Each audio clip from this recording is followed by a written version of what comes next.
Salam terobosan sahabat pergerakan. Berjumpa kembali dengan saya di Rema hari ini program. Saya berdoa hari ini menjadi hari yang ajaib, hari yang dahsyat dan hari yang penuh dengan kemenangan. Karena Yesus datang untuk memberi hidup dan memberinya di dalam kelimpahan buat setiap kita. Hari ini saya rindu berbagi Rema buat setiap saudara. Saya akan baca dari kitab Ibrani pasal yang ke-10 ayat yang ke-7 dari firman Allah yang hidup. Firman-Nya katakan seperti ini.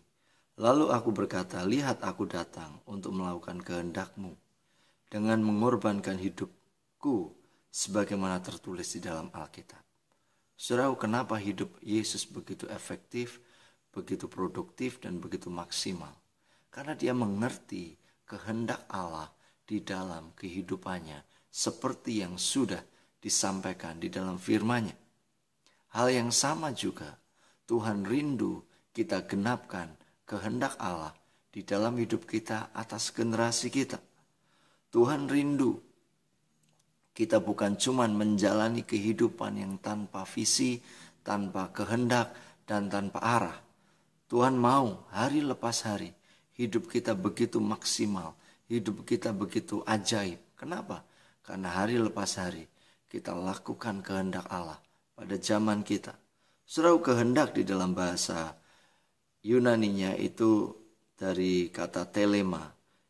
Ini salah satu artinya menarik buat saya adalah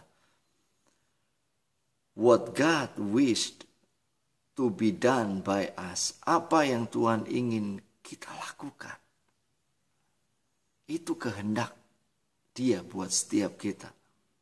Alkitab katakan, pemazmur katakan, sebelum aku lahir engkau telah melihat aku. Sebelum aku mulai bernafas, engkau telah merencanakan setiap hari hidupku. Setiap hariku tercantum di dalam kitab-Mu. Ajaib hidup setiap kita. Hidup kita tidak ada satu pun yang tidak punya kehendak Allah. Betapa kehendaknya itu begitu luar biasa buat setiap kita. Karena itu kita mesti bersama-sama bersepakat untuk genapkan kehendak Allah bagi generasi kita. Ada 3 kehendak Allah terbesar di dalam hidup setiap kita yang wajib kita genapkan selama kita hidup. Yang pertama adalah kasihlah Tuhan Allahmu dengan segenap hati, jiwa, dan akal budi. Matius 22 ayat 37-38 katakan, jawab Yesus kepadanya, kasihlah Tuhan Allahmu dengan segenap hatimu dan dengan segenap jiwamu dan dengan segenap akal budimu. Itulah hukum yang terutama dan hukum yang pertama. Yang kedua adalah kasihlah sesama manusia seperti dirimu sendiri.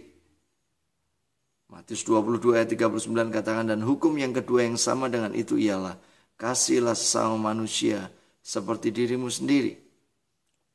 Dan yang ketiga, pergilah dan jadikanlah semua bangsa muridku. Matius 28 ayat 19-20. Karena itu pergilah, jadikanlah semua bangsa muridku dan baptislah mereka dalam nama Bapa dan Anak dan Roh Kudus, dan ajarlah mereka melakukan segala sesuatu yang telah kuperintahkan kepadamu, dan ketahuilah aku menyertai kamu sampai kepada akhir zaman. Biar perenungan ini menguatkan kita untuk kita sama-sama mengerjakan kehendak Allah di dalam hidup setiap kita. Sehingga kita boleh mengatakan seperti Daud. Daud sudah mati dan dikuburkan juga bersama dengan nenek moyangnya. Sesudah ia melakukan apa yang Allah suruh ia lakukan. Tuhan memberkati.